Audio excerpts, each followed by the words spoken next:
Racionamento. As regiões que ficam sem água hoje são Asa Norte, Asa Sul, Noroeste, Vila Planalto e Itapuã.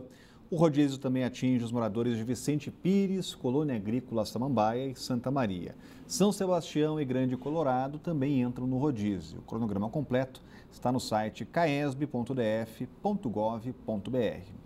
E a Câmara Legislativa deve votar hoje à tarde a reforma da Previdência, mas ainda que seja aprovada, a medida pode não entrar em vigor agora. Isso porque a Justiça ainda deve analisar um pedido de revisão da quantidade de votos mínimos necessários. Entenda na reportagem.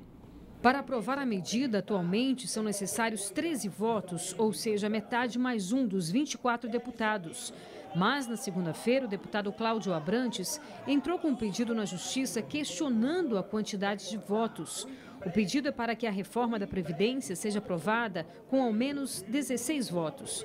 Agora, a decisão está nas mãos do Tribunal de Justiça do DF, que deu um prazo de 10 dias a partir do dia 25 de setembro para a Câmara se manifestar. Mas a liminar não impede que a reforma seja discutida e até mesmo votada.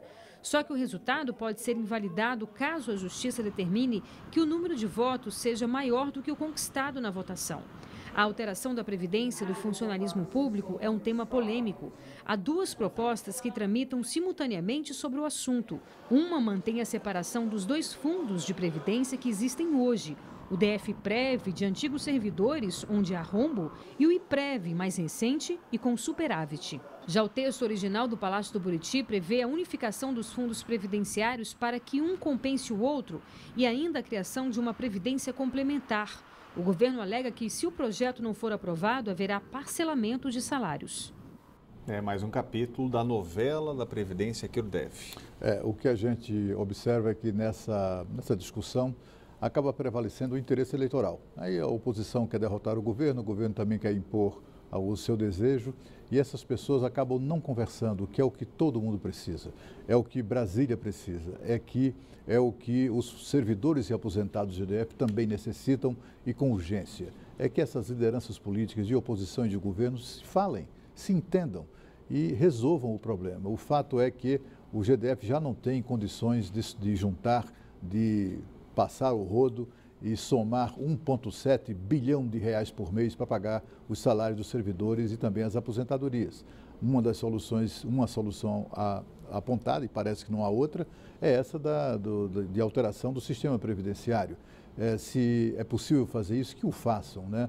E deixem de privilegiar a próxima eleição para, afinal de contas, dar toda a preferência à próxima geração. O ex-ministro José Dirceu teve a pena aumentada em quase 10 anos, passando a 30 anos e 9 meses de cadeia em um processo da Operação Lava Jato por corrupção e lavagem de dinheiro. A decisão foi tomada hoje de manhã pela 8ª turma do Tribunal Regional Federal da 4ª Região, em Porto Alegre. O TRF4 cuida dos julgamentos em segunda instância da Lava Jato. José Dirceu coleciona 2 condenações na operação por atos ilícitos na diretoria de serviços da Petrobras entre os anos de 2004 e 2011. Fora da Lava Jato, o petista foi condenado no mensalão, mas recebeu perdão da então presidente Dilma depois de cumprir parte da pena. No mesmo processo, o ex-tesoureiro do Partido dos Trabalhadores, João Vacari Neto, foi absolvido por falta de provas. Ele era acusado de corrupção passiva e havia sido condenado a 9 anos em primeira instância. A gente vê que no caso de José Dirceu, a decisão foi mais severa da segunda instância. Exatamente, mas também conserva as esperanças daqueles condenados e que também já recorreram ao caso do ex-presidente Lula, condenado a 9 anos e meio de prisão, recorreu ao Tribunal Regional Federal da 4ª Região. No caso do Vacari, deu sorte, é a segunda absolvição dele. E no caso do José Dirceu, ele se deu mal, tanto quanto Severo, tanto quanto vários outros condenados na Lava Jato pelo juiz Sérgio Moro, que tiveram suas penas aumentadas, e bastante aumentadas, de 20 para 30 anos e 9 meses de reclusão. Está no Diário Oficial de hoje a revogação definitiva do polêmico decreto que extinguia a Reserva Nacional do Cobre, a chamada RINCA, que fica em região amazônica, na divisa entre os estados do Amapá e do Pará. São mais de 4 milhões de hectares que tomaram conta das discussões nas redes sociais. Voltamos a falar ao vivo com a Renata Dourado. Ponto final nessa discussão agora, Renata?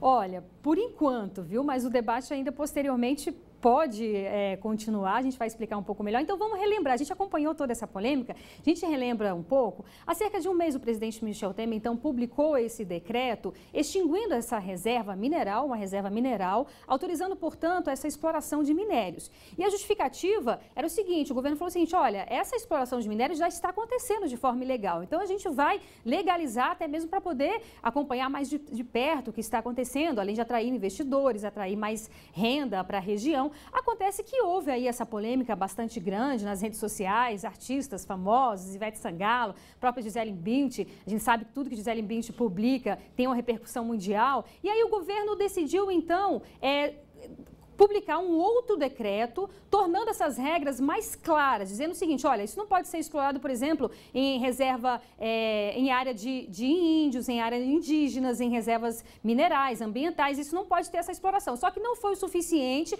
para apaziguar aí os ânimos, aí o governo decidiu suspender e agora, Rodrigo, revogou de vez, só que o Ministério de Minas e Energia, em nota, disse o seguinte, que as razões para propor esse decreto permanecem porque o país necessita, segundo o Ministério, crescer, gerar empregos e atrair investimentos para o setor mineral. E continua dizendo que, posteriormente, esse debate vai voltar à tona, mas agora realmente não. Não é o momento de fazer esse debate. Rodrigo. Obrigado, Renata. Vai continuar acompanhando essa discussão.